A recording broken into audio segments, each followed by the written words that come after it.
I loved you so since that first day. The angels let you even come my way. Can't you see what was that am liable to be if you never fall in love with me?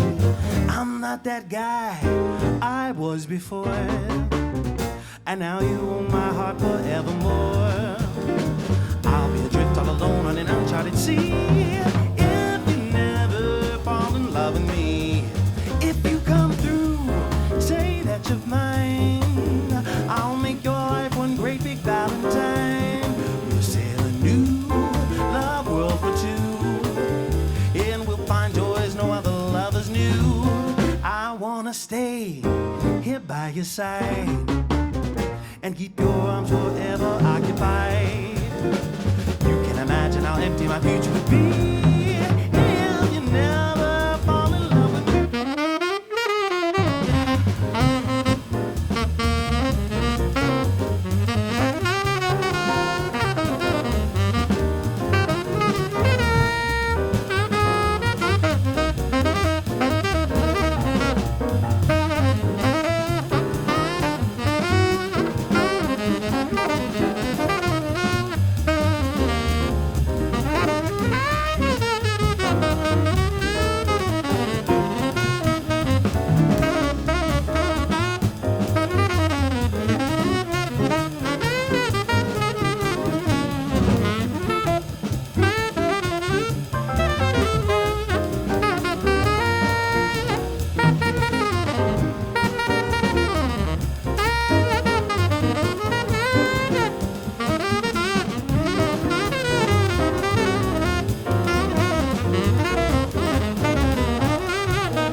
come through, say that you're mine.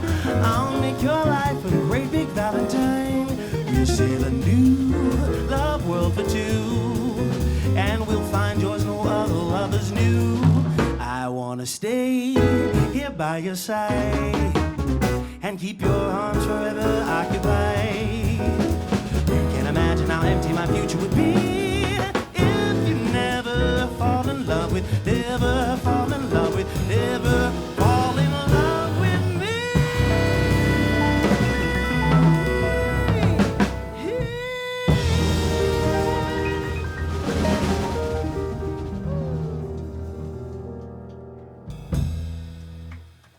Welcome to Sessions with Shaw. Today's episode includes myself, Ryan Shaw, on drums, Graham Dechter on guitar, Alex Frank on bass, Noah Kellman on piano, and then our very special guest, Michael Stephenson. He's a rare combination of both a great singer and saxophone player, and he leads bands in that way. So thank you for being here, Michael. Thank you for having me. Yeah. So I wanted to start by asking, you grew up in Philadelphia. That's right. What was that like? I was born in Philadelphia and sort of moved out to a suburb. I guess some of the earliest musical moments I've had were, marching band and things like that, wind ensemble, just music school and stuff like that, or music in school. Mm-hmm. But I quickly became the guy who was really most interested in music, and jazz definitely spoke to me at that time. I was always in the jazz band, I was always in the marching band, played a little bit of football out there, and I wasn't really a singer yet, actually. But a little later into school, my grandma had me join the Philadelphia Boys Choir. So that was sort of my entrance into singing, like that. Mm-hmm. Was saxophone the first thing you went to for jazz, or was it something else? Yes. I started playing saxophone when I was about 9. We just had a program in school, and my brother had already tried to play saxophone, so my mom was like, we've already got something in the house for you, so try it out. Mm-hmm. I just kept it by my side the whole time, and just that's how I came up with the saxophone. Nice. Was there an initial record or something that really got you interested in jazz? Well, my whole family's very musical, and they used to listen to a lot of old R&B, Motown, stuff like that, soul records. My grandma was really into people like the Cadillacs, and she introduced me to some great singers. Gloria Lynn was one person that she liked to put on a lot. Mm-hmm. Moody's Mood for Love, King Pleasure, things like that. But in high school, I had a teacher who saw that I was in the jazz program and asked me if I knew who John Coltrane was, or in middle school rather. And I didn't know who John Coltrane was. So once he showed me, it was just like a flurry of notes. And I just became like infatuated with this brand new sound. Mm-hmm. So that's what I listened to so much, Giant Steps and Sonny Rollins and things like that. So yeah. Did you develop all of that in high school? Well, I did attend a program in Philadelphia where I met a lot of my Philly friends, the Clef Club. And that's where I got a chance to, see the kids who are my peers who were interested in music. And every week, my mom would take me down there. And I get to play with kids my age and play with, some greats in the Philly music scene. And they would bring in other people from D.C. to sort of teach us. And that's where I met a lot of my good, friends to this day that I still play with. And then you ended up at the new school in New York, right? That's right. I went to the new school. By, 10th grade, I decided, I guess I'm the music guy in my town, Mm-hmm. So started thinking about auditioning and things like that. And I knew that I had to go to New York. I think I went there for a little trip just to check out the school. And I just knew that was where I wanted to be. And every night I would go to sleep and imagine hearing car horns and thinking of a brand new life in New York. So went to the new school and met even more of the people that I play with and who put me in the position that I am now. Does it still have that same charm for you today, New York? I think so. I don't think there's any place like New York, you know. I like it. I think it's right for me. It keeps me in shape. Mm-hmm. You know what I mean? It's a hard place to live. I know if I was in another place, I might not work so hard. Maybe I would get a little bit lazy. But I love New York City, and everybody's always coming through there. And I do think it's important to get away as much as you can, to travel, so you can appreciate it more, because otherwise you'll just end up working, and sleeping.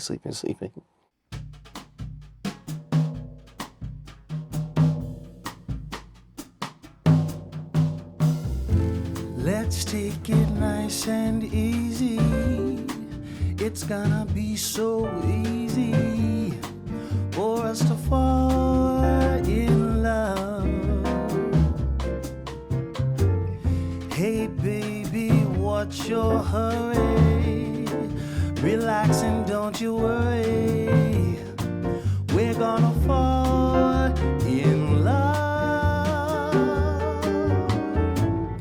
We're on the road to romance, that's safe to say, but let's make all the stops along the way. The problem now, of course, is to simply hold your horses. To rush would be a crime, yeah, yeah. 'Cause nice and easy does it every time.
Safe to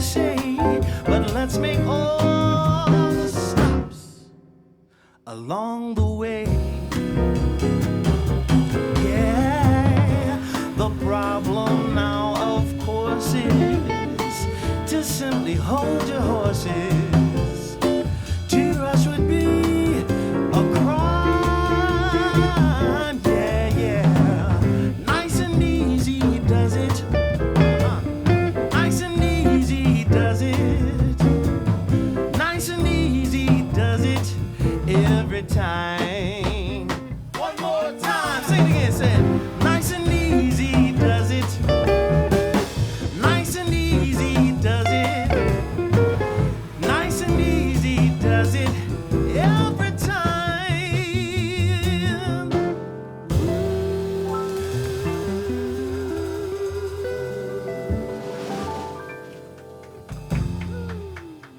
You mentioned that singing actually came later than saxophone. So when did singing kind of become, you mentioned the boys' choir, when did it become more of a thing that you're doing on your own and kind of fronting?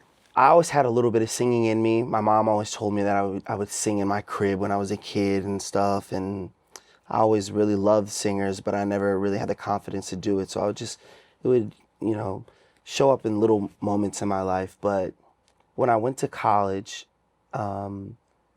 we had a lot of singers that did different types of things. They would do a lot of contemporary music more so than jazz. And I saw a lot of opportunities where I could fit in really nicely and, I'd maybe help someone with something and maybe say you should sing like this or that. And then eventually a good friend of mine, Alex Claffey, put me on a record of his, a very early record of his. And I think people heard it and said, like, you should sing. And I never wanted to sing. I was like, no, I'm a saxophone player. Like, I would never want to be a singer. But over time, people kind of gave me the confidence that I should go for it more. So I really just started singing all the time. Like, when people ask me, how do you learn an instrument or how do you sing? I'm like, I think back to times when I was washing dishes at my house, trying to run scales and just always singing. And I remember those years kind of like gave me a foundation for, the work that I do now. Where would you say your first influences were for that? So Coltrane was kind of the big saxophone one. Is there a big singer or just any person that really cemented it for you? Like I said before, I really loved Motown. Yeah. My mom is a huge fan of Motown, so I would go to the Motown Museum in Detroit and I would try to copy all of the Temptations voices, whether it's a soprano, or not soprano, a countertenor or a bass vocalist, just doing everything I can to emulate what they did. And I've always been a huge, Michael Jackson fan.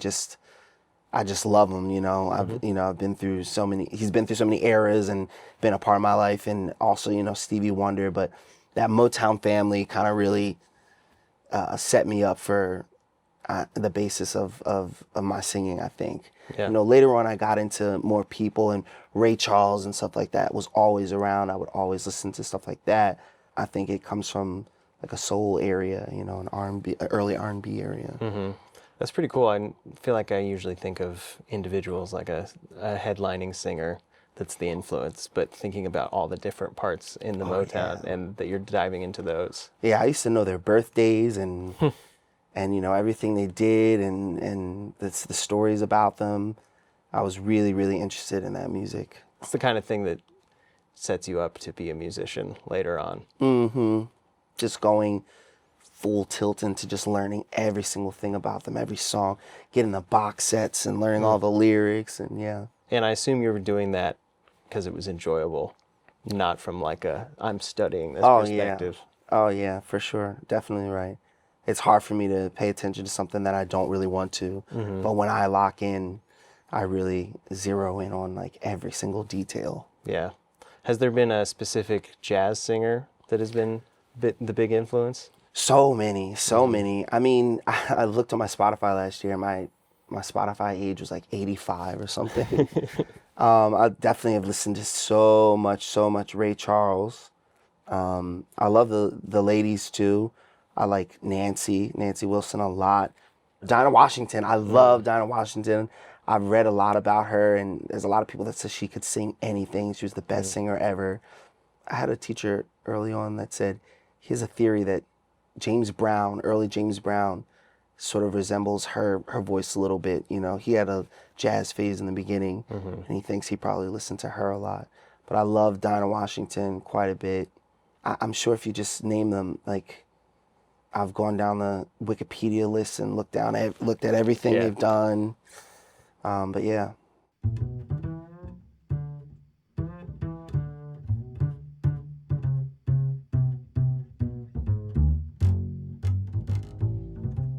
I have often walked down the street before, but the pavement always stayed beneath my feet before. All at once am I several stories high, knowing I'm on the street where you live. Are there lilac trees in the heart of town? Can you hear a lark in any other part of town? Does enchantment pour out of every door? No, it's just on the street where you live.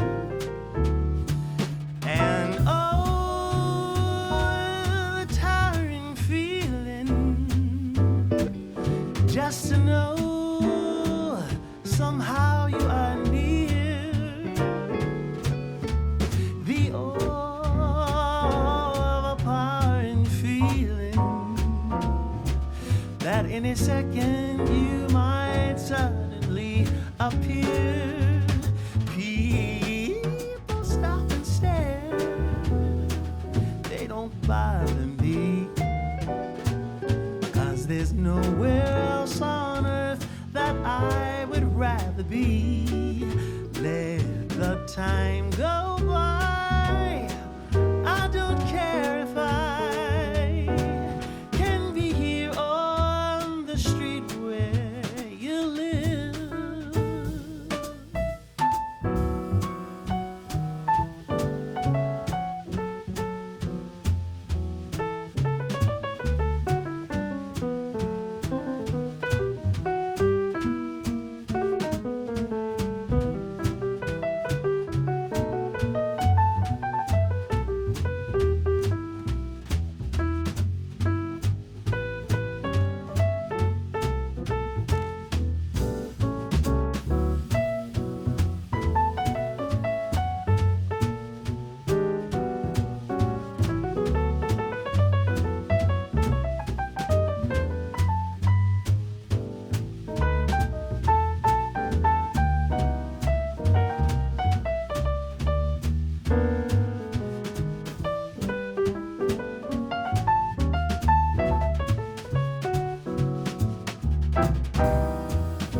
So you mentioned a lot of soul influences, and I know today you do kind of a mix of a bunch of different music.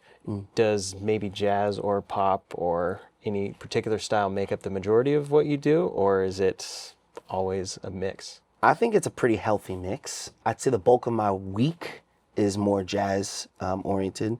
I do a lot of little residencies at different clubs in New York. I just, hire my own band to come play out my music and stuff like that all around New York City. I guess I play for the Weekend Warriors a little bit, some pop and R&B stuff, whether it be an event band or some cool event that's going on in the city. I have a great band, Hudson Horns, that I've created with my friends. And we play a lot of different events in the city. I would say it's a pretty healthy mix, but maybe a little bit more jazz, just because it's, a longer week than the weekend. Mm-hmm. Your bios mention Parliament as a big influence. Huge. Yeah. Huge. Yeah, I remember car rides with my uncle Prince, and he's actually the one who bought my first saxophone for me, and he's a huge musical influence as well. He would get me and my cousin to play our horns together and stuff like that. My cousin plays trumpet. But I remember being in car rides and thinking, who makes a 13-minute long song? Like, how can a song go so long? Mm-hmm. And it's just like the background of those visits is filled with Funkadelic. My mom got me a cool CD for Christmas, The Mothership Connection. And I would just play that over and over. Later, I found out Michael Brecker and Randy Brecker on that as well. So that they're on the Mothership Connection? I believe so. Wow. I believe so. Yeah, they're in that band. I didn't know that. I'm a little more surface level. I think I have that record and have listened to it, but I didn't do a dive, so that's pretty cool. And you've also played with a number of pretty big name pop artists like Rihanna, Ricky Martin. Mm-hmm. What were those experiences like? Pretty surreal, pretty cool to just see how things work behind the scenes on a big, an award show or, playing a huge arena. I think it's funny that I had never been to an arena show before I'd played for any of those artists. Mm-hmm. They're just little spot gigs or something, an award show, but it was just cool to see how everything works. I think I worked with Ricky Smiley, was the conductor. I have some funny stories from that. I think Rihanna looked at us when we were getting our wardrobe and everything, and she's like, "Man, you look gangster," and I almost fell out of my, chair. Playing with Ricky Martin, I had to prepare a lot because that's a kind of different style of music, but as you know, like on those big stages, a lot of times they'll pump pre-recorded stuff to blend with you. Mm-hmm. So I remember that being helpful, but I remember showing up to the gig and they're like, "You better be ready to dance." And I was not prepared for that. And when I met Ricky Martin, he popped up out of the stage next to me. So I had to quickly get over my starstruck moment and just keep moving, keep playing. And then would you say that pop and jazz, it all blends together for you, or do you find yourself compartmentalizing certain things? I do find myself compartmentalizing things a bit. I know before I play either one of those gigs, I kind of like to saturate my mind with the sound a little bit in the car on the way there. I almost think of it like uploading an operating system, an OS or something, just to get my mind into the language and the idiomatic sort of features of that music. Ultimately, it is the same, but the shapes are different, I feel like jazz is sort of a micro thing. You need to be well-versed on your horn so you can go in any direction. But jazz has a flow, or pop has a flow that's sort of bigger shapes, less room for almost error, I would say. Mm-hmm. And jazz is kind of fun to make a mistake. Yeah. Because you can correct it and make it a moment. It's very in the moment. But pop is like almost like a classical thing, Mm-hmm. You've got to play the music to the T and get it right, Well, I love the way you put that. And then I think about that, like in pop, if you miss like a rim shot, if you're hitting backbeats and miss one on the whole song, it's like, oof. Everyone feels it, versus that level of error in a jazz context, in a lot of jazz contexts, is, like you said, kind of brings the magic, Mm-hmm.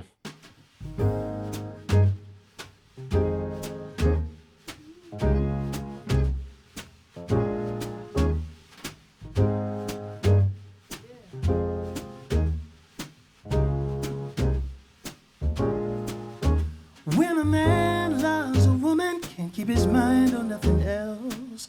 He'd trade the world for the good thing he's found. If she's bad, he can see it. She can do no wrong. Turn his back on his best friend if he puts her head down. When a man loves a woman, spend his very last time trying to hold on to what he needs. Give up all his comforts and sleep out in the rain. If she said that's the way it ought to be. When a man loves a woman, I'd give you everything I've got, yeah. Trying to hold on to your precious love. Baby, please don't treat me bad. When a man loves a woman, spend his very last time trying to hold on to what he needs. Give up all his comforts and sleep out in the rain. If she said that's the way it ought to be.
baby last time, trying to hold on to what he needs.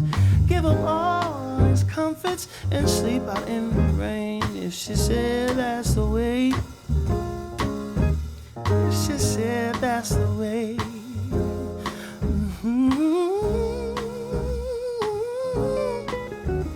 if she said that's the way,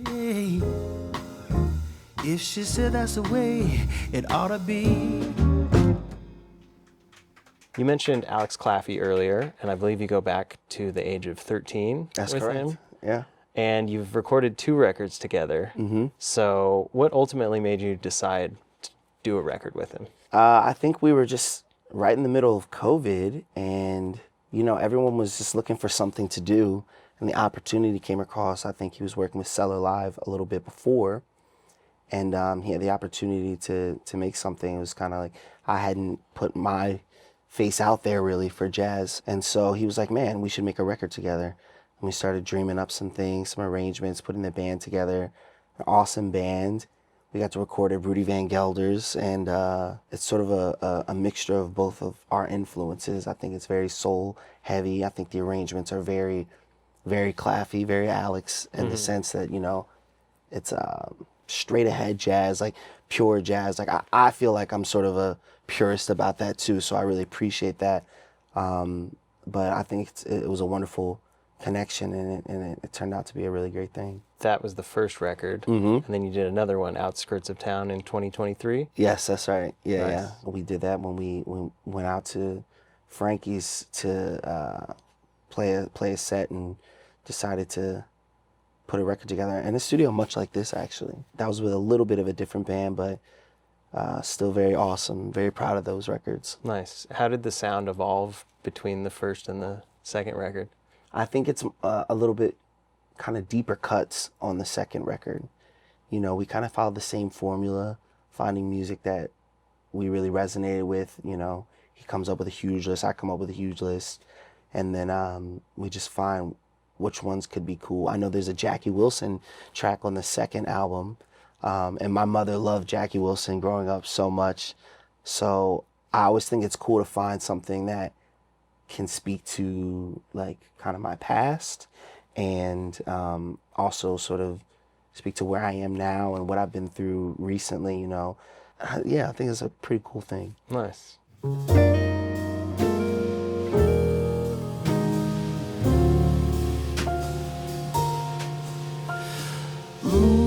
Moon River, wider than a mile, I'm crossing you in style someday.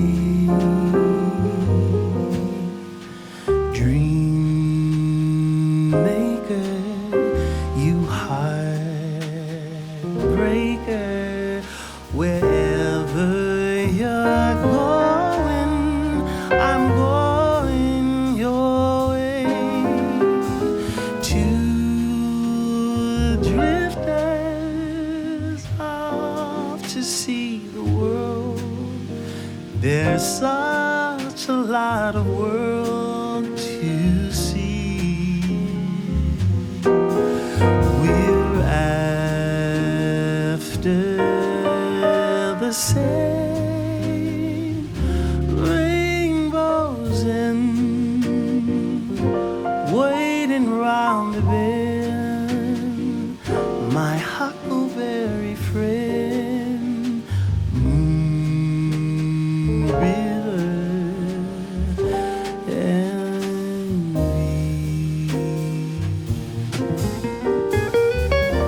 heartbreaker. Wherever you're going, I'm going your way. Two drifters off to see the world. There's such a lot of world to see. We're after the same rainbows in waiting round the bend. My huckleberry friend, Moon River and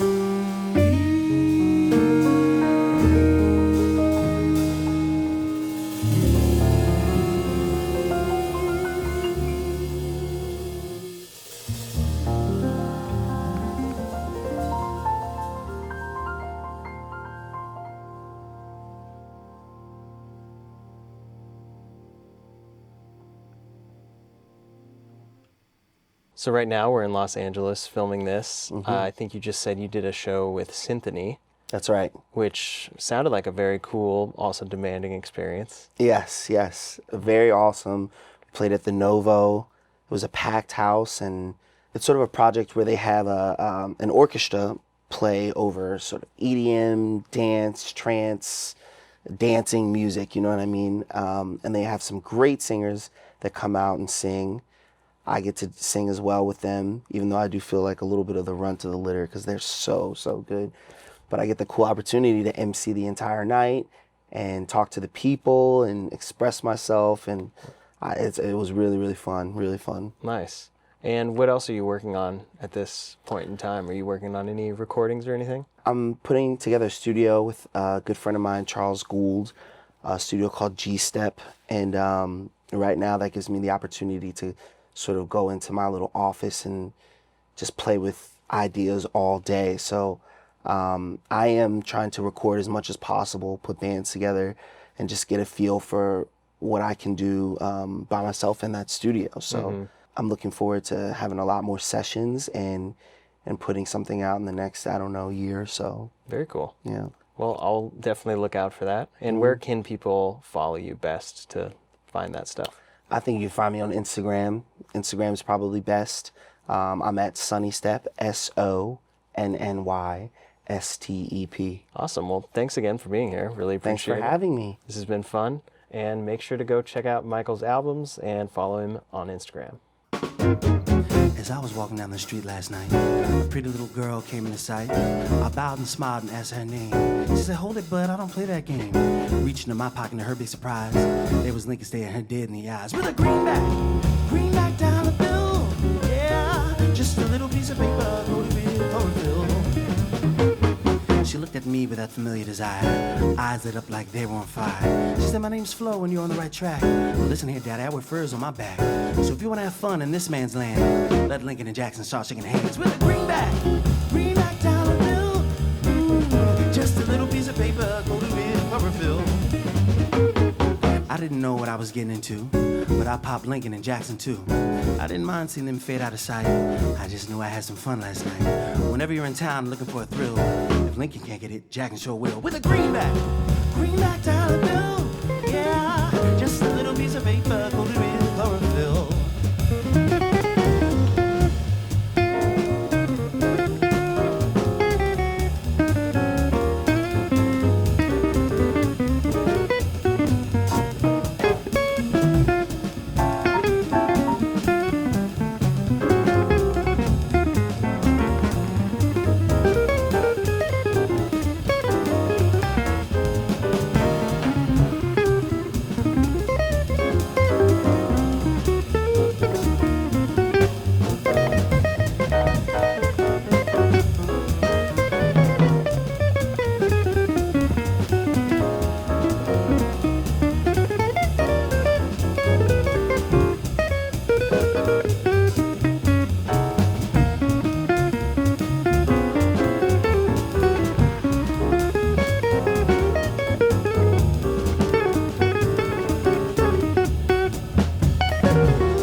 went to a night spot with the lights below. Dined and danced and I was ready to go. I got out my seat when Flo rose. Said, hold it, daddy, while I powder my nose. I sat back down with a smiling face while she went off to the powder place with my greenback dollar bills. Just a little piece of paper, go to it for a bill. The music stopped and the lights came on. I looked around, saw I was all alone. I didn't know where Flo had gone, but a nose powder sure don't take that long. I left the place with tears in my eyes, waved Lincoln and Jackson last goodbye with a greenback dollar bill. Ah, just a little piece of paper, just a little piece of paper, just a little itty bitty teeny weeny, yeah, yeah. Little piece of paper, just a little piece of paper, yeah. Just a little piece of paper, just a little piece of paper, just a little piece of paper, coated with chlorophyll.